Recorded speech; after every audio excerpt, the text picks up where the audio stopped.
That's right, Adriana. Within that report is the topic of the decline in construction workers because as of last month, the Philippines are exempt from the H-2B visa program. The casino explains the impact. Take a listen. Cocaine that was ordered on the dark web and came in through the post office to a private mailbox has led to the arrest of 2 local residents, and one has signed a plea agreement. Thanks, Adriana. As of 6 a.m. this morning, casino operations have been temporarily shut down at Imperial Pacific Resort here in Garapan.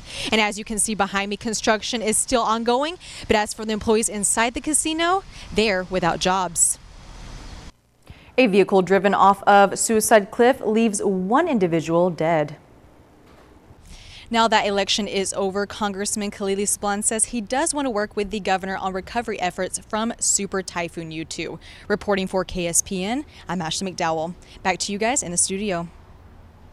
In the courtroom of Superior Court Judge Teresa Kim Tenorio, a status conference is held today for a Chinese male that was arrested at the scene of a meth bust.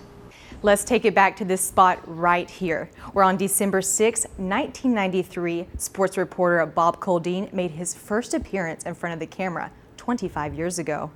It's that time of year again, wildfire season, and as you can see behind me, it appears to be a trash fire, where at the moment, DFEMS is trying to contain.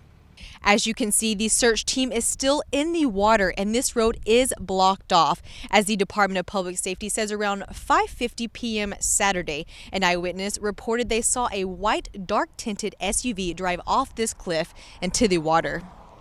These FA-18 Super Hornets go from 150 miles per hour to 0 in just 2 seconds.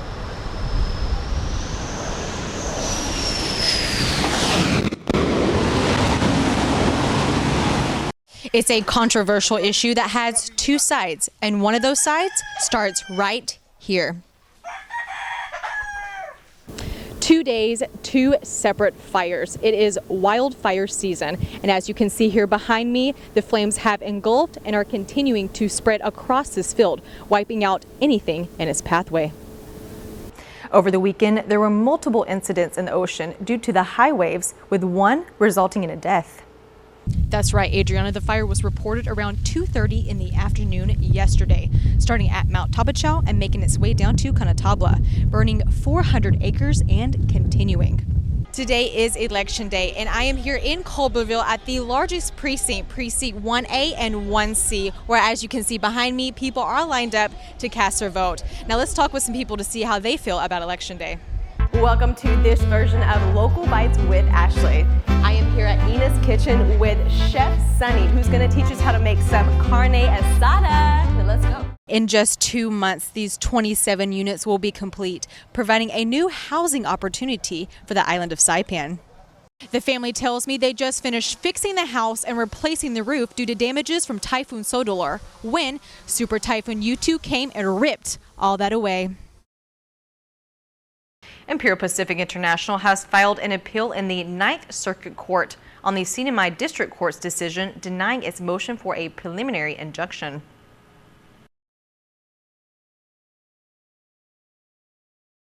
I've never been so scared in my life. Hey, I'm this age right now, but I've never experienced this bad weather. Super Typhoon U2 swept over the U.S. Commonwealth of the Northern Marianas, traveling at speeds of 180 miles per hour and ripping up anything in its path, with the eye traveling right over Tinian. One Tinian local, Maria Castro, says she felt nowhere in the house was safe during this time. Maybe about 10:45, the windows start shattering, blown away, air cons, glasses, and the furniture, TV, all blown apart. Like I said, it's a tornado inside my house. Maria was by herself during this time because her husband could not be in the house uncared for due to his sickness. I have a sickness. I got cancer in my bone. That's why it is discarded because we take care of you. So when I noticed that the storm was come, I went through the window, drove my car, tried to run over to the mayor's office, and then the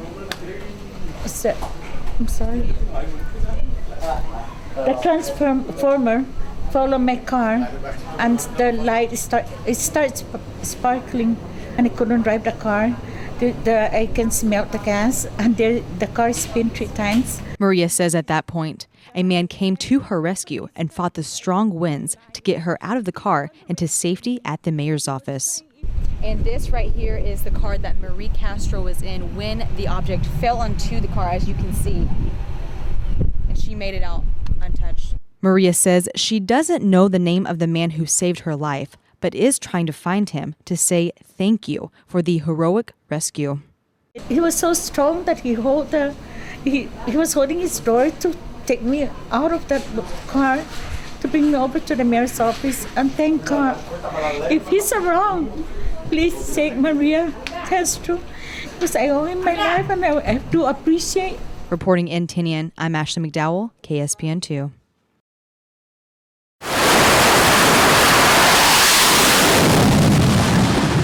The USS Ronald Reagan, housing 5,000 people and 70 planes per day, is the 9th of 10 Nimitz-class nuclear-powered aircraft carriers. It was built in 2003. She does have a few different things than other carriers, like some of the configurations. We have 3 wires versus the other ones have 4 wires. But I think the big defining thing is it is the only forward-deployed aircraft carrier right now. So we are currently based in Yokosuka, Japan. She has been there for about 5 years and serves as the only aircraft carrier that is forward deployed outside of the continental U.S. Admiral Carl Thomas is a strike group commander of the ship and says it takes the aircraft carrier, some cruisers, and destroyers to practice for the unexpected or for the expected, being ready to respond when needed at any moment. A bunch of different type aircraft, typically 44 strike fighter aircraft, the ones that deliver the weapons for us.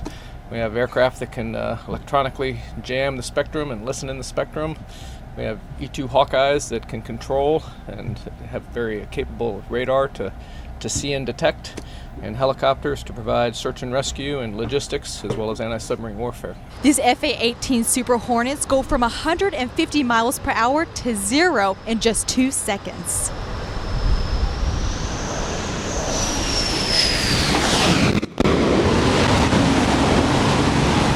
This aircraft carrier also serves as a small city, providing all kinds of services, from a post office, Starbucks, gym, cafe, convenience store, barber shop, and a bakery, which serves up to 18,000 meals per day.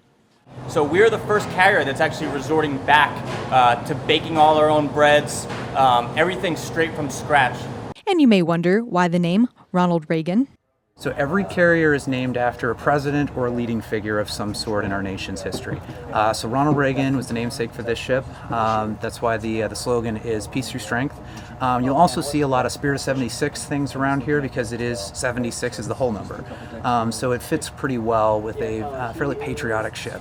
The ship's cycle spends half of the year at sea and half the year in port, moving around in the Western Pacific. And even we, the KSPN crew, got to experience a day of what it's like to work aboard the USS Ronald Reagan. Agents of the Federal Bureau of Investigation were seen in the early hours entering into the building where Governor Ralph Torres' office is located on Capitol Hill. Also raided that day, the office of Imperial Pacific International, the business that runs the only casino establishment in the Sinai. This morning, agents of the Federal Bureau of Investigation, FBI, informed the Office of the Governor of their request to perform an investigation. The Governor's office has complied with all their needs and have been in consistent full cooperation throughout their visit. KSPN reached out to FBI Honolulu Special Agent Jason White, who confirmed the search warrant was executed at multiple places on Saipan today. We heard that the FBI has raided the governor's office this morning. Can you give me any information on this? Well, the only thing the FBI is going to release at this time is we will confirm that we have executed several search warrants in the CNMI today. Other than that, the FBI, we're not going to comment on any ongoing investigations at this time. Photos, along with video taken at different locations around the island, show FBI agents searching Torres Brothers LLC, the Imperial Pacific International Office at the Marina Heights 1 building in Puerto Rico, Vescor Village, and it is believed that there are other locations that FBI raided today. Behind me, the CNMI FBI office, in walking distance to Imperial Pacific International's main office.